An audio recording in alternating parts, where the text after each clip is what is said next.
Assalamualaikum warahmatullahi wabarakatuh. Saya Nisa Azahwa dan teman-teman saya ingin menjelajahi Danau Tasikardi. Assalamualaikum warahmatullahi wabarakatuh. Saya Anissa Azahwa. Di sini saya berada di Danau Tasikardi, Kabupaten Serang, Banten. Selanjutnya teman saya akan menganalisis keberadaan air di Danau Tasikardi. Yang pertama, analisis kondisi air di Tasikardi. Kebersihan kurang terjaga, terlihat banyak daun kering, sampah plastik, dan benda asing yang mengambang di permukaan air. Ini menunjukkan minimnya pengelolaan kebersihan rutin dan adanya pencemaran dari aktivitas sekitar. Yang kedua, ada warna air keruh. Air tidak jernih dan cenderung agak kecoklatan, mengindikasikan adanya residu lumpur, sedimentasi, atau kontaminasi limbah. Assalamualaikum warahmatullahi wabarakatuh. Perkenalkan, nama saya Zahra Tushifa sebagai pemateri 2. Jadi di sini saya akan menjelaskan terkait kondisi air dengan sumber daya alam di daerah tersebut. Oke, Danau Tasikardi ini berfungsi sebagai penampung air dari Sungai Cibanten, kemudian dialirkan ke sawah-sawah dan Keraton Surosoan untuk keperluan air minum dan kebutuhan sehari-hari keluarga dari Keraton Surosoan. Assalamualaikum warahmatullahi wabarakatuh. Perkenalkan, nama saya Agnilandari, saya pemateri 3. Aktivitas manusia yang berpotensi menimbulkan bencana terkait air. Beberapa aktivitas manusia di sekitar Danau Tasikardi yang berpotensi menimbulkan bencana terkait air. Pembuangan sampah sembarangan dapat menyebabkan pencemaran air dan mengganggu ekosistem danau.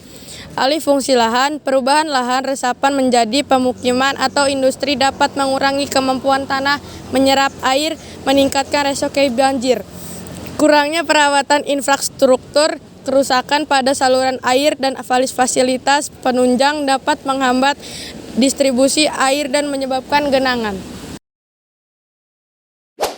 Selanjutnya saya Adwa Afrilia Hamdani sebagai pemateri 4 akan menjelaskan tentang solusi terhadap bencana yang terkait dengan air. Untuk mengatasi potensi bencana terkait air di sekitar Danau Tasikardi, beberapa solusi yang dapat diterapkan meliputi 1. Edukasi dan kesadaran masyarakat. Meningkatkan pemahaman warga tentang pentingnya menjaga kebersihan danau dan lingkungan sekitar. 2. Pengolahan sampah yang baik. Menyediakan fasilitas pembuangan sampah yang memadai dan program daur ulang. Perbaikan dan pemeliharaan infrastruktur. Memastikan saluran air dan fasilitas menunjang lainnya dalam kondisi baik untuk mendukung distribusi air yang efisien. Selanjutnya, konservasi dan rehabilitas lingkungan. Menanam pohon dan menjaga vegetasi di sekitar danau untuk meningkatkan daya serap air dan mencegah erosi. Oke, selanjutnya akan dilanjutkan dengan teman saya yang lain. Saya Evan Saputra sebagai pemateri 5 akan menjelaskan analisis kondisi air di Tasikardi. Kebersihan kurang terjaga. Terlihat banyak daun kering, sampah plastik, dan benda asing yang mengambang di permukaan air. Ini menunjukkan minimnya pengelolaan kebersihan rutin dan adanya pencemaran dari aktivitas sekitar. Warna air keruh. Air tidak jernih dan cenderung agak kecoklatan, mengindikasikan adanya residu lumpur, sedimentasi, atau kontaminasi limbah. Kondisi ekosistem tidak nampak aktivitas fauna air seperti ikan atau burung di permukaan yang bisa jadi tanda kualitas air rendah atau ekosistem yang terganggu. Nama saya Ahmad Fahri Mubarok. Saya akan menjelaskan kesimpulan materi-materi sebelumnya. Kesimpulan sementara, Danau Tasikardi menghadapi masalah pencemaran ringan hingga sedang dari aktivitas manusia.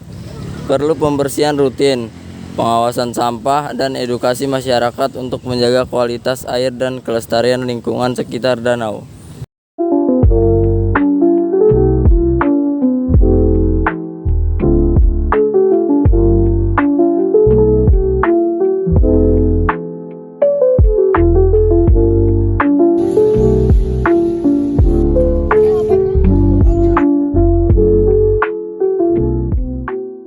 Sekian dari kelompok kami, kurang lebihnya mohon maaf. Wassalamualaikum warahmatullahi wabarakatuh.